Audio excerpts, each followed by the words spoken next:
Welcome back, villagers. This is David Paulides, and you are listening to the Missing 411 podcast.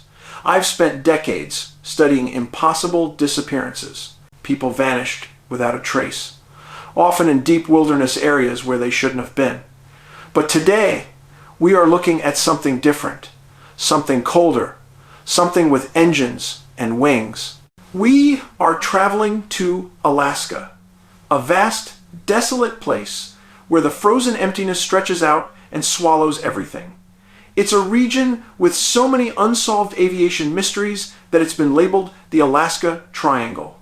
Imagine this unthinkable scenario. 6 souls, 2 separate planes, the exact same flight path, and they vanished 6 days apart. There is absolutely zero wreckage ever found. Not a single piece of a seat cushion, not a shard of twisted metal or a telltale oil slick. This is far more than a simple navigational error, and it's certainly more than just bad weather. This is a pattern. And in the world of Missing 411, patterns are the only thing that matters. The first incident, the most famous, happened on October 16th, 1972.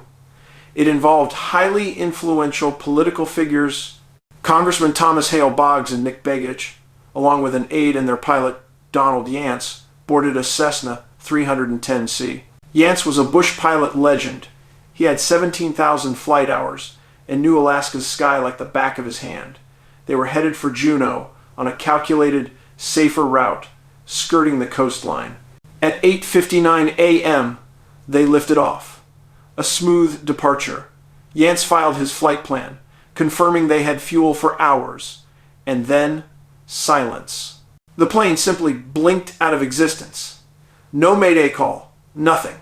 The search that followed was monumental, involving the U.S. Air Force, the Coast Guard, and even the SR-71 Blackbird spy plane. That spy plane covered over 60,000 square miles of territory.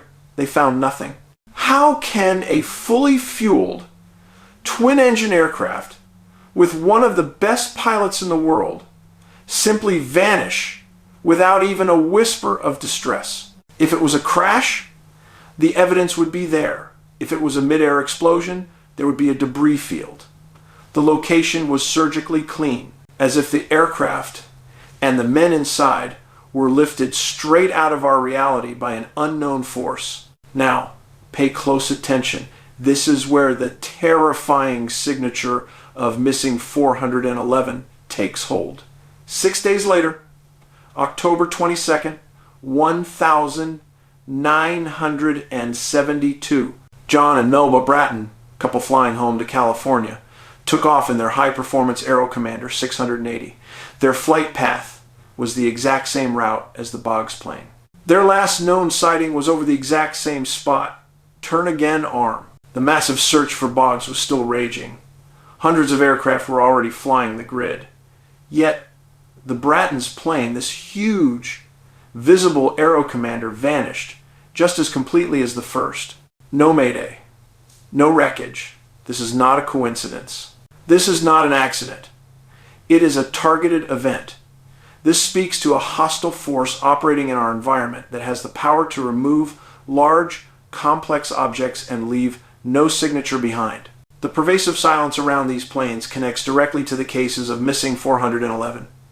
Think about other documented aviation disappearances near known energy zones. The Canadian military reported a UFO over Lake Superior, leading to a U.S. interceptor jet being scrambled, and both vanished from radar. Another search and rescue aircraft investigating a missing commercial jet over Lake Michigan also simply disappeared. In all these cases, 2 things are present: anomalous activity and the complete instantaneous removal of the target. And what did a listener recently share? A sighting of a silent, triangular UFO, a black triangle with strange, cold blue and purple lights. This craft was moving at impossible speeds before stopping dead still, right above his head. I submit to you, what if the Alaskan black triangle is real, and it is a predator? What if that flight path is not over land and sea, but through a temporary, localized, dimensional rift? A gateway opened by a highly advanced hostile intelligence, an intelligence that sees our aircraft and their occupants as removable. It sees them as prey. We must turn to the accounts of those who live closest to the land. We received an unsettling letter about an experience in Sedona, Arizona, a known missing 411 cluster. 2 backpackers heard the exact same non-English, human-like vocalization that was captured on a chilling video featured in our Missing 411 Hunted documentary. It was 5 miles away through a raging thunderstorm, and yet it was clear as a bell. This powerful sound. It is the chilling signature of something non-human, something predatory. Our good friends, the Navajo Rangers, investigate these exact events dealing with cryptids and paranormal activity that most agencies deny. They know this hostile force is real. Just as a Sasquatch may sense the infrared light of a trail camera and avoid it confirming its profound intelligence, this unseen entity is sensing something.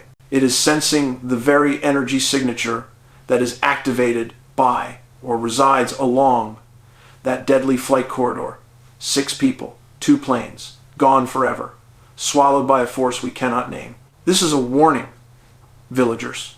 This is what the Missing 411 phenomenon truly is.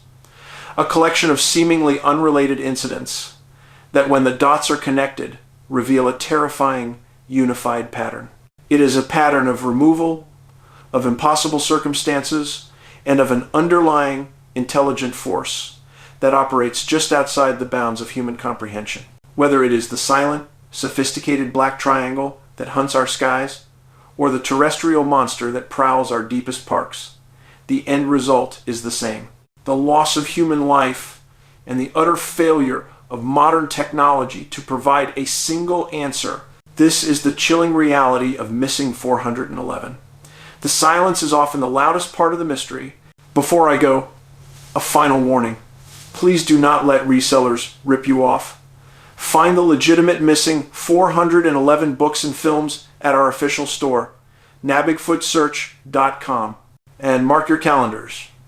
January 14th in Golden, Colorado, myself, Harvey Pratt, and Jonathan Dover will be discussing what truly hunts the American wilderness. I need you to look at the patterns. Think about what is happening in the skies above us. Until next time, be safe out there, villagers. Paulides out.